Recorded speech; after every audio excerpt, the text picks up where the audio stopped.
All right, back from vacation 22 hours ago. So last night they released the patch notes. These are live today, so let's take a peek. Split 2 is going full steam ahead, and what better way to keep the rank journey entertaining than with a new patch? Welcome in 13.16. Again, this is one of those string of patches that is in a row where it's not affecting anyone in any playoff format.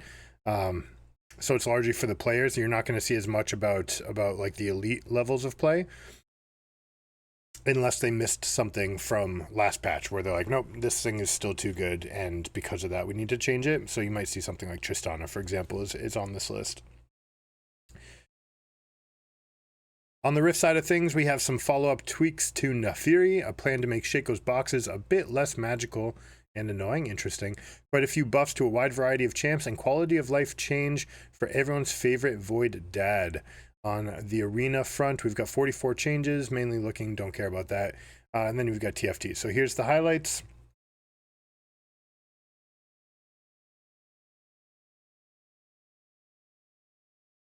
Naafiri, Rek'Sai, told you that Rek'Sai was going to need another nerf. Shyvana needed another nerf as well. And they're buffing champions again. Consecutive buffs to some of these champions on this list, just because they haven't been seen in pro yet. This is when you grossly end up skewing the professional scene. And unfortunately, I think that they're putting themselves in a bad spot here. So we'll see what this is like. They also didn't tag what skill groups they were targeting for the buffs, the way that they do for the nerfs. So we'll really have to see where that kind of comes into fruition. Akali, Q energy cost decreased, base damage increased. Wow. Okay, I mean, this is enormous right here. The fact that you don't need to get scalped for the first 5 levels on your usage. This is an incredible quality of life change that allows her to farm much, much better. On top of that, the damage is going up by 5 at all ranks, and no, the ratios are staying the same. Okay. All right, so she's just getting extra 5 damage, and more importantly, the cost is going down. You're still maxing this. You won't really feel this at the max rank, but at low levels when you're farming in lane, this is a huge difference. This is a huge quality of life change for Akali, and she's one of the unexplored static shiv users, so we're going to be keeping a close eye on this because it really, really works into her script. And there's a world where she used to go Divine Sunderer, so maybe Trinity Force, Divine Sunderer could go Static Shiv, or maybe you just go AP, Sork Shoes plus AD ratios. Like there's so many build options here. It'll be interesting what ends up happening with Akali, and she will become a premier split pusher. I don't think this quite gets her over the edge. This is just a nice little bonus to the lane phase, but she's not that far. All right, she's not far away at all. And if this sticks, if she's able to get out of lane phase with an extra, let's say 300 gold, just getting 10 more CS, not getting bullied as much, that could be huge, right? That's the difference between getting that item at 11 minutes versus 12 minutes and then going from there. Brand, has some branded problems. Passive mana restoration increased, Q AP scaling increased, E AP scaling increased. Until you target the range that the E can hit, so it can actually harass without ever taking damage back, they're always going to have issues. Getting the mana back will be nice, especially for the lane phase. Mana restoration goes from 2040 to 3050. That's very nice. An early 10 is huge for a laning phase. Q Seer from 80 to 200, staying the same, but getting 10 extra % AP. This is basically useless. You only cast the spell once in fights. Maybe you get it off twice. It's hard to hit. It can be blocked by tanks. So getting the extra AP means you're just probably chunking into a tank, and it's not going to matter. Slight improvement for lane phase, especially when you get that first item. You're going to be dealing maybe 10 more damage in these trades, which will be nice. Conflagration, this is the most important spell. All right, a lot of people think it's the W because it gets doubled. No. You use the conflagration to auto harass. So let's see what it is. An extra 10% ratio here as well. So a little bit of moves trying to get him into mid lane, most likely. But realistically, supports have this income structure that looks like this, and then plateaus and then climbs up. Because of that, you're going to get your first spikes very soon, and that's where this 10% AP will matter in the beginning of the games. Later in games, Brand has his own issues. This isn't going to change him as far as pro play until the numbers get drastically different, or major concepts like the range on the E have to change. But this will be a nice quality of life. I'll probably play it in today's games. Caitlyn, attacks per headshot going down by 1. This is actually significant because this is a whole attack less even when you're in the bush, right? So you get triggers for 2 attacks when you're fighting from bushes. And with the popularity of Ivern, you see a lot of Ivern Caitlyn's. The fact that this is going down means that you can get there in 3 auto attacks now. Largely in your big fights, you're looking for the combos, the auto headshots, right? You're looking for trap, headshot, E, headshot, and by that time your extra attack is another headshot. This will give you just a few more of them in laning phase, which will be much easier, make it much easier to play. Very interesting change. Also, the fact that, like, if you're a Caitlyn main, you're gonna have to get used to this. You were used to auto, step in the bush, auto, come out, hit them.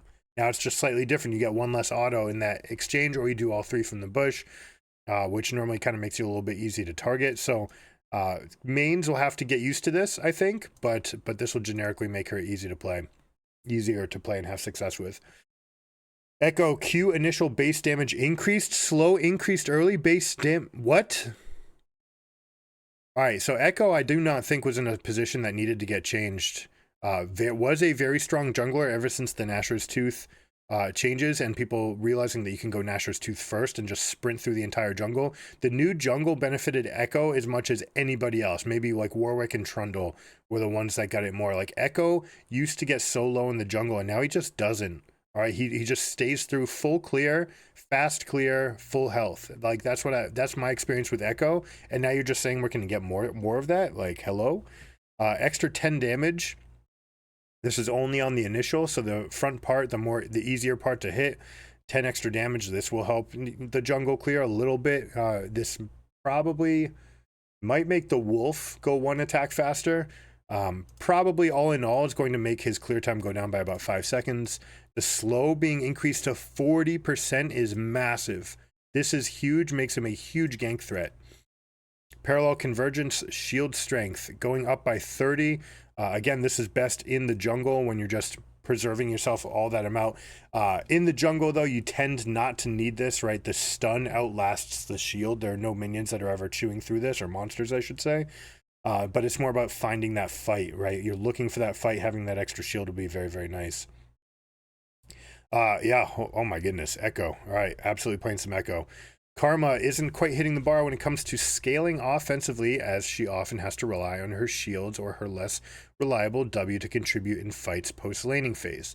With these changes, we're looking to give Karma some more reliance on her Q come late game as AP increases and give her more reason to Mantra Q. That's very interesting. Normally, Mantra E is just the default. Magic damage is going up by 10% AP.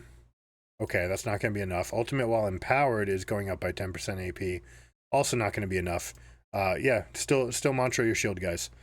Mantra cooldown is being improved slightly to help with her scaling. Okay, interesting. She's normally taken as the champion that when you want to win lane, you pick Karma. And that's what she's good at. And then later she just becomes a shield bot. This isn't going to be enough to throw her mid lane or her laning phase over the top, although it's going to be very nice. Most laning Karmas, though, end up going, especially in top lane, and stuff like Iceborne Gauntlet and things like that become popular to get extra slows, extra just control, and kind of being a little bit beefier. Mid lane, I could see a world, especially if you go AP first 2 items and then you go into support items that are nice and cheap as you get outscaled. There could be a world for this. This is very interesting. You know, Karma already has a spot, and now you're making her spot better. So she could be a problem here in pro play. Not popular ever. Like, we just don't see her that much in the ladder. This is going to make her more rewarding to play her AP builds, but unfortunately the AP builds tend to not be as good. These numbers will have to get a little bit higher before AP is going to outscale the shield and heal strength. Passive on hit damage increased. This was changed to work with the Nautiluses of the world and taking it away from the buffers of the world, the enchanters. And now we're just getting 5 damage. Wow. Okay, remember that you're triggering this twice. Okay, so this is actually 10 extra damage every time that someone CCs your target. That's significant for lane phase. It's not going to affect the end game, but for laning, this is a big deal. This also is a direct buff to only bot lane and not to mid lane. Still not going to be strong enough, but you will use Lucian as a way to counter the more like scaly bad laning phase champions like Kai'Sa. Kai'Sa has very few weaknesses, so by buffing the champions like Karma and Lucian that have a strong situation against her, potentially you go into a world where you might have some counters. Lulu, health growth increased, Q AP scaling increased, E AP scaling increased? Okay, I thought they wanted to move away from the world of enchanters. She was already going meta with any kind of Ginsu's builds. Vayne has been showing to be exceptionally strong. Now, Vayne would be huge for viewership if Vayne made it into the world's meta. And, you know, she's been much stronger, especially with realizing that you can go Trinity Force and things like that. You don't need to go the on-hit build.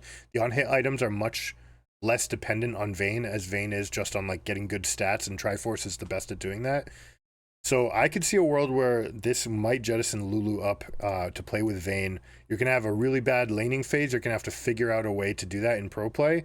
But this could be entering the pub stomp territory because Vayne's been that strong. Magic damage going up with AP again. Help picks going up with AP as well. So this is end game changes. And the health growth again to make it a little bit less easy to assassinate squishy target. E damage take rate increased. What's up, Ben? How you doing? Karma's still worst enchanter in the game, win lane or lose, but will be good support, I think, as a counter pick. Or as a counter pick mid. Yeah, counter pick mid if you're really trying to bully some mid lane that has that should be getting out of lane phase. Top 2, yeah, I can do that. Solo top Karma hard into your comp. Not I mean, you have to build a comp around it. That's the problem. It's not good for solo queue, but there's some elite players that built tank Grasp of the Undying Iceborne Gauntlet Karma. Malzahar, each E damage tick rate increased, minion execute threshold decreased. Oh, the threshold decreased. Beautiful. Okay. No. Okay, no, never mind. They made it less reliable. Damage take is getting better, but you're not gonna get the executes from 11 to 15 health early. Okay, I don't care about that. The fact that it's ticking more often means it's more likely to get those hits anyways, so this will be a quality of life buff. Malzahar's getting, you know, the problem with Malzahar is the counters are too strong. Right, and even itemization, you can't just say, hey, their team is a one threat team, therefore I can be Malzahar and just lock up the one threat, because the answers can mitigate that completely. For 1,300 gold, you essentially mitigate Malzahar. So Malzahar needs to be strong in a world where they're capable of pushing. This will help that slightly, but it's not going to be that big of a difference. Milio. All right, Milio buffs. This is dangerous. With Milio nerfed to reduce his pro play presence, we want to introduce some less pro skewed buffs that are focused less on team fights where coordination maximize output. This also gives him the option to take matters into his own hands, maxing Q earlier on and converting AP into even more success. This is a trap, by the way. Gold scaling and late game power tend to be more represented in solo queue than pro play, where players intentionally fall off of minion waves and turrets to focus more resources on the carries. You deserve that gold, Milio. You know about that. 30%? What? Wait, what? All right, so down 10 damage early, but up 70 late. That's enough to one-shot the backline, by the way. This was a problem. We tested out whether or not Milio would function as a solo laner. The cooldown was too long. That was already going to be a big problem, but the fact that his Q couldn't one-shot the wave, now it can. This is actually potentially a problem. All right, Milio in mid lane, mid Leo. 30% AP is significant. You're not really hitting this spell very often. This is the last one that they max in pro because you're just using it to poke off anyone who's diving onto your carry. But if this actually becomes big, we're gonna have to reinvestigate the farming versions of Milio. Still going to be gated tremendously by his cooldown, but he does have a good trade pattern with his E. Pretty easy to harass through the wave as well. We'll see how this does. An excellent gank support. Warm hugs, shield strength going up as well and giving it AP. Oh my goodness. All right. Why? Did we need? All right. You know what? Like most times for 99% of cases in high ELO, this isn't going to matter.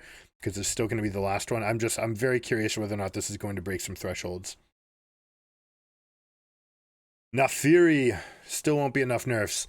Base armor going down, base attack damage going down, base attack speed going down. Yes, this is what he needed. Naafiri just needed to get that squash treatment. Has settled a bit stronger than we think is healthy for her long term, especially in top lane where it's roughly on par with mid lane at the moment. Yeah, that's what's kind of crazy. Very hard to punish this champion. It should be a little bit easier. This is going to make it happen. You're going to be much weaker in lane phase. Your trade backs, right, are going to deal 8 less damage if you're getting rotations out. On top of just additional extra auto attacks, right? So every time that you're going into trades, you're dealing 8 less damage, plus the continued threat is going down. And they're dealing that much more to you every single time. On top of that, it's going to be a little bit slower to get things off. This will affect the attack resets and things like this. So Naafiri getting a big punch down. She's still going to be strong-ish, but you should punish her in lane. Please punish her in lane if you get this. Nidalee getting buffed for some reason. In this patch, we're looking to give AD Nidalee a little help in her Cougar form so her swipes pack some punch. We're not looking to make drastic changes to AD Nid, but just give her a little more support at the time. Damage, this is going to be no, this is bonus AD. Okay, bonus AD. So bonus AD means you're basically not building AD. There's very few people who are. If they are, they tend to be going like Trinity Force, kind of like Bruiser-ish types. You can go like this Iceborne Gauntlet, which is kind of annoying. Can be a laner of some sorts, and then you can be a little bit tankier. Generally not the right way to build this champion. The one thing that will make this curious for me is whether or not Static Shiv now becomes a play, and whether or not she can go into a lane, right? If she can go into lane and use Static Shiv for wave clear, and then just one quick little pounce plus swipe to get the entire wave dead, and then can have the AP ratio from that while she builds the rest of her kit, could be interesting. I don't think that's a meaningful change. Rek'Sai, Q damage adjusted. Yep, this needed to happen. All right, they're taking away the bonus AD scaling. Basically, she was getting too good with snowballing, 50% of your bonus AD, and plus, basically on first item, you were starting with 30. So you're getting 15 back from this. So real quick. Well, unless this was flat number. If this was just flat number plus ratio, and now we're getting bonus based on your total AD, this will definitely be a huge nerf. But to the scaling, right? It'll preserve more of the early game power. Let me see. Rek'Sai has been performing far too well since her 13.11 update. While she's been tapped down in a couple previous patches, she's still the absolute queen of the early game and still stronger than she was in 13.9. She simply can't have the level of early dominance she currently has, especially in higher skill brackets where players are better at warding, which she can bypass, and closing out leads, which she easily secures. This change to converting her Q into total attack damage is a damage nerf until champion level 13, where it turns into a buff, and is also extra incentive to finish maximizing Q, since ranks now add functional base damage and gold scaling. Okay. This just feels like a buff then. Like, yes, you're taking away some of her early power, but total AD. Yeah, never mind. All right, yeah, until you're getting the 50% where all the items you buy are also contributing to this, and you have a higher base number than here. Okay, I see it. I see what they did. This is actually pretty clever. This is a clever way to take away some early power, but it is going to help her scale. So she had this huge problem, but now you might have this like Conqueror Stridebreaker build, or even Duskblade to keep her alive after she goes in and goes all out for a fight. To become invulnerable after becoming invulnerable could be a huge squeeze. Rek'Sai players will have to keep an eye out. This is one of the toughest champions in the game, so I would not experiment with any new builds if you don't already know how to play her. But if you do, let me know in the comments how Duskblade of Drakthar does and how the scaling feels. Shaco Chaos Incarnate, base mana regeneration decreased, W mana cost increased? Didn't they say they're taking some magic out? All right. The mana cost going to 70. Why? I mean, Okay, why? AP support Shaco has been more of a menace than usual in some skill brackets due to the painful magical jack in the boxes. It's currently too easy, so support Shaco apparently is what they felt the need to nerf.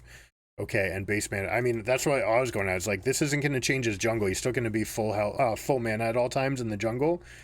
This won't affect that at all, so this is directly at support, which is too bad because I feel like support Shaco was like really fun to play. I'm upset. I'm disappointed.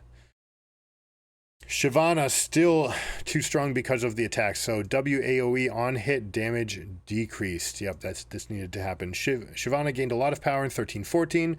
And while she was tapped down a bit and her AP builds are about where they were before, her AD builds have taken off. We'd like to keep AD as her optimal build, but it's just performing too well. This patch, we're weakening her lowest gameplay skill that only succeeds when she's stat checking her enemies. So damage per second, losing 10% of its bonus AD scaling. Also losing just 10. So this is your first skill rank. You're losing a lot of early game power from that. Early on hit damage, going from 5 to 17.5. Whoa, this is a massive number nerf. And this is what they were talking about with the stat check. This is losing significant portions, right? And this is all the auto attacks. My goodness, on hit. Damage per second. Damage on hit. Yeah, this is just a big nerf to the scaling on that best build. It won't affect her AP, right? If you're playing AP or tank, this doesn't affect her at all, except for these small numbers right here. But still, they're really targeting that AD. Sylas and Akali getting buffs will make mid lane way more fun to watch. Yeah, it's true. They're doing this for Worlds, right? Like, they're setting up for Vayne, Sylas, and Akali to make it into the Worlds meta, and that will be hella fun to watch. I would love to see some Akali versus Vayne at the pro level. Yeah, Ari's had the spotlight for 2 years. Time for her to take a seat. But she just has unparalleled wave clear from early position, and she's so safe, right? So basically, like, that's where she's at. Her numbers are down. She's just reliable. So people like her. No real bad matchups. Maybe just Lissandra. Regular Sylas players frequently run out of mana as they max W, whereas Pro Sylas is max Q. That's not so simple, right? Max W you do into your melee matchups, and max Q is more like your assassin and your first strike option, right? That makes it a little bit safer to play this way. You don't need to go all out into them. This buff is primarily intended to reduce how low mana gated Sylas is in regular play, but it's also changed pros will value due to it being a base stat increase. Yeah, okay. Makes sense. Laning phase getting a little bit better. This didn't really affect people in pro because, again, they were just using their Q to poke the ranged champion who's poking you, right? It's always about the ranged champion having the prerogative to attack Sylas, poke. Sylas trying to say, all right, if you miss step one so I can hit you, win a trade, and step back. He wants that all-in trade where he gets the W off at the end. And when you do that twice, you're basically out of mana. So getting this early mana increase means that it's going to be much more easy for the Sylas players to poke back early, often do it a second or third time, and still have enough juice in the tank to be able to sit in the lane and still be a threat, right? You have to be careful not to just dump yourself to not be a threat anymore. This is significant. You know, Sylas already gets played. Anytime enemy team has a Maokai, I expect to see Sylas on the other side. It's just way too strong a champion, and also it's just really good with some champions like Renekton with 100% AP scaling on the magic damage. Just, you know, like, this could be insane in this meta for sure. I don't mind Ahri versus Akali, but Ahri versus Mage Trist is meh. Yeah, he can skip Lost Chapter. I mean, so some of them are going to go Lost Chapter, Everfrost. Everfrost helps you land the Q2, which is important. Some other ones go Rod of Ages. I don't think that will be dead, even though the fact that the Catalyst moving to 1300 was a huge change for all the champions that wanted it. Like, being at 13 compared to the 1100, and then Lost Chapter being brought down to 1100 means that you're basically never going Catalyst unless you want Rod. And if you're going Roa, then you're giving up a lot of tempo in arguably the most important part of the game, 12 to 18 minutes, where people can make action happen. It's still lane phase, they can still punish you, etc., etc. But this will just be nice. This will just be really nice. Target dummy. I got really excited. This would be a Teemo bonus. Legend has it, no champion has ever taken down this foe. It fears nothing except bugs. Bugs scare it.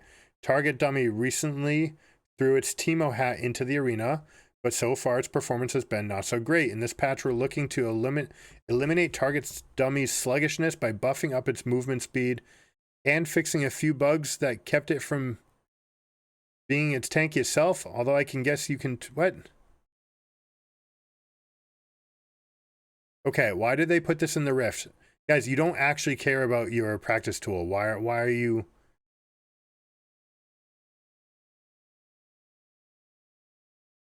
One day they'll care about the practice tool and we can actually have nice things. Not today yet. Tristana, base armor and armor growth increased. Base health and magic resistance decreased. Okay, wait, base armor going up? This might be a problem in bot lane. Armor growth going up, and this, so in bot lane, most of the damage actually happens not from spells, it happens from auto attacks, especially from minions and cannons and just level 2 champions hitting you a bunch. Base armor going up and armor growth going up means this could be a huge problem in lane phase. It also means that you're going to be much stronger against champions like Zed that would have all-in windows against you. Now you're just going to be significantly stronger against that. Base magic resistance going down, base health going down. All right, this is probably why they felt the need to give some of these stats back, because of the base health change. But they definitely want to have a little bit more counterplay from mages. The problem is Tristana has the best push in the game in the early levels, right? It's uncontestable. If you go in to contest it, you get splashed in turn, and she never needs to take trades with you. And then if you do want to trade, she has the highest 5-second burst in the game at level 3. So... yeah, you know, trying to open her up for some weaknesses makes some sense, but this will be a net buff for bot lane, and I wonder if we can squeeze her in, especially when you pair her with champions like Nautilus, Leona, and Rel that can force fights, or Alistar, who can force fights in the early game and make this a huge problem for the enemy. That'll be exciting to see. Wukong. The Triss changes are also bad for AD mid laners. Now she just screws them over even more. Yeah, it's true. But those were always going to be good matchups anyways. But at level 6, they're still going to kill. At level 3, they can still chunk without presenting a target in most cases. You know, Kiana's going to take a little bit more damage than most. But yeah, getting that extra armor means she's still going to be strong in mid. I don't know. Maybe that's what they want. Maybe they just want her to show up in bot lane. But that's not enough of an AD decrease for it to matter. Wukong, mana regeneration growth increased. This is a top lane focus. Q mana cost decrease. That's okay. Yeah, basically, anytime you're touching mana cost, you're talking about laners. They don't want Wukong to run rampant in the jungle. Wukong has been highly contested pro jungler this season, even despite all the nerfs, but he hasn't been performing well in solo queue. In order to put power back into the kit without much pro play risk, we'll be reducing the mana costs of his abilities to increase his trade frequency, which should help him in the top lane significantly more than jungle. Yeah, so that's exactly what we said. Wow, this going down to 20 means you can buy Sheen and Grasp and just pop him in the face early and often, and Wukong has the best passive in the game for early game trading. So this is a big deal. Mana regeneration growth. So you're basically never going to run out of Qs, and you can just bop them in the face every time Q is up. This is potentially too strong in top lane. Warrior Trickster also reducing the mana cost of a 1-point ability by 20. So essentially, you're just never going to run out of mana on Wukong.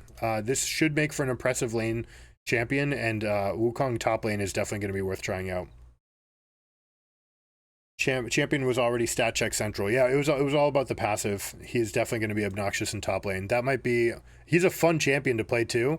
Not quite as fun as the Jade Monkey was in Heroes of Newerth, but it is a very, very fun, the Warrior King, you know, the fabled Warrior King. In the histories of Kung Fu, if you know it, it's a great legend. But yeah, I don't know. I feel like just the style of this champion very. I want Wukong to be fun and want to be good, but I'm scared of where this is going to be. Items, Axiom Arc, still the worst item in the game. Hey, look, they're buffing it again. Ultimate cooldown refunded, a flat 10%. They just keep on trying to buff it because this item's so bad. The champions that want it don't even want it. Like, Nocturne would be the chief, it would have the most prerogative to buy Axiomark, and you still give up too much. When you get Axiomark, it means you're not getting the other items, like Stridebreaker to help you attach to them, the tankiness, Sterix Gauge, being able to stick to them, Black Cleaver for the move speed. Like, those things are too good. The champions that want Axiomark the most still don't want it. Maybe Baus will be happy being able to ultimate more on Scion. Duskblade of Drakthar. Duskblade frequently finds itself in the hands of the fighter champions, which is something we're looking to curb this patch. Hello, Aatrox. However, it's also performing on assassins in general. The low cooldown on its active is a big reason fighters like this item, so we're opting to increase the cooldown. Did I miss something? This must be the passive for the on hit damage. Increase the cooldown substantially to discourage them from picking it up, while reducing the missing health damage to bring the item's overall strength down, which we'll be offsetting for assassins by buffing the lethality. Legendaries this patch, so that's going to happen to all of them. Okay, cooldown is going up to 30 seconds. That's significant. Missing health damage is being nerfed. Okay, great. So hello, Aatrox. It's still going to be a great item. These champions that have to use all their buttons to go in and secure a kill, this is still going to be the best item, because in any situation where you're committing for that kill and you're a champion that gets rewarded, especially like a Rengar for getting the kill, having a way to get out is paramount, and Duskblade does that. So that's what's so good about the item. It's the fact that it makes you invulnerable after you get the kill.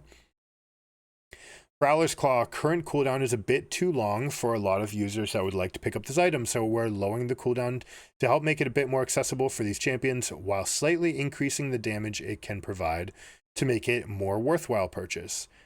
Cooldown going down to 5 seconds. That's not quite in the threshold where a Kled can get it and get like 2 activations. Most champions aren't going to be able to do like, Q1, Q2 type spells to get this. I can't think of anyone actually. Maybe with Ability Haste.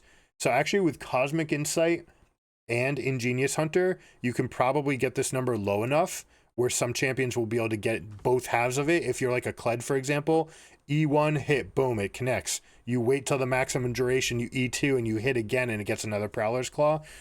If we can get to that barrier, then this is game-breaking changes. But otherwise, in most cases, it's just nice quality of life change.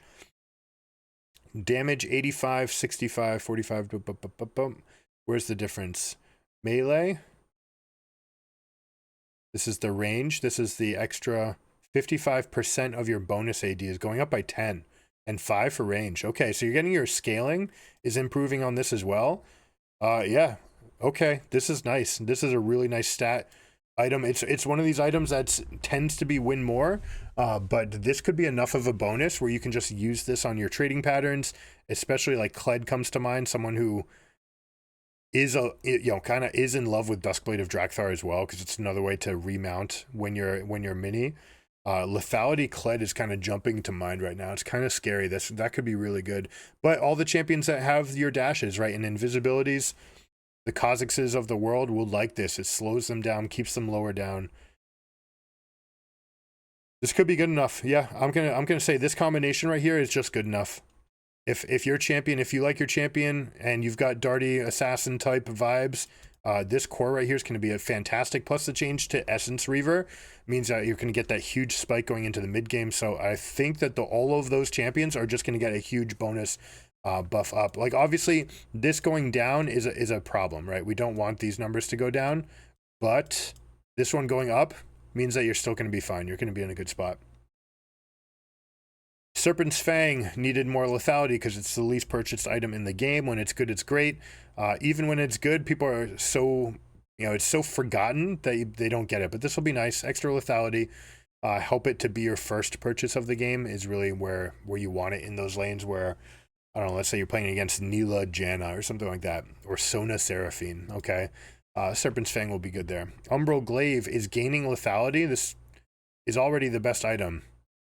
But they did nerf the amount of attacks it took, which is a huge nerf. Umbral Glaive isn't as strong as it needs to be, often letting down the champions that this naturally synergizes with Hello Pike.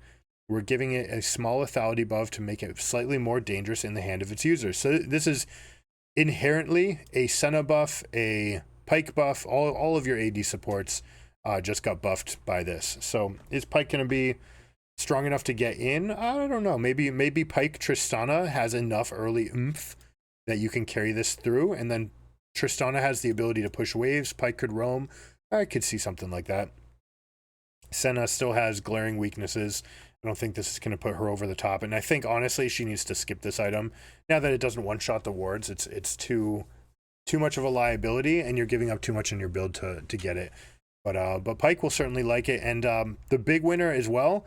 AD champions in the jungle, like Graves and Jarvan, that can build this item and then go into the rest of their build. Having that extra lethality to give back on the stats, very, very nice. Arena champions, obviously you can check that out if you're into Arena, which is a huge game mode. I hope you guys are enjoying it, but we'll cover that someplace else. Surrender quality of life updates. The name of the player start. No. The name of the player that started the surrender vote is no longer revealed. This is awful. All right, guys, if you call a surrender vote and your team says no, don't call another one. Just make that your prerogative, okay? I want to see who did it. If it's the guy who's 14-2 and he's calling surrender, and I'm like, okay, fine. He doesn't want it. Rest of the team is 0-18 and they don't feel like trying to work it. All right, fine. That's our guy, and they've already checked out. Fine, they've checked out. That's fine. I want to know that. If it's the 0-6 guy, F off. Strap in, get carried, find a way to get resilient, get light. You should get everything that comes at you when you spam FF votes. After starting a surrender vote, the player that started the surrender vote will not be able to begin another one for 6 minutes. Okay. All right, thanks for giving us something back. Note the team cooldown on calling for surrender will remain at 3, but you can't do it for another 6. Okay, all right, we get something back. The surrender vote will automatically resolve when a vote can no longer pass and will no longer remain open for players to vote. Good, get it off the screen. Although this makes it harder for slow hands people like me to take it and chuck it off screen. The surrender box test has been updated to reflect the type of surrender. Surrender, AFK surrender, or remake. Yeah, that's good. Okay. This will help with people accepting it so that they can get their bonus out of the game. They can not claim oh, I didn't realize we had someone missing. ARAM adjustments, Clash ARAM Cup. Ooh, we have an ARAM Clash coming August 14th. Registration begins August 14th. Tournament is this weekend. We're going to play. Let's play. If you want to play a team, message me. We'll make it happen. That'll be Saturday and Sunday. So definitely looking to play Saturday Night League for sure. There is no ranked history placement requirement. Players will receive 2 rerolls per game. Scouting time has been reduced as scouting is less relevant in this mode. Yeah, put it at 30 seconds so we can just see who we're up against so we can message them. I don't know. Improved matchmaking. This will be tough to do because people still smurf in the Clash.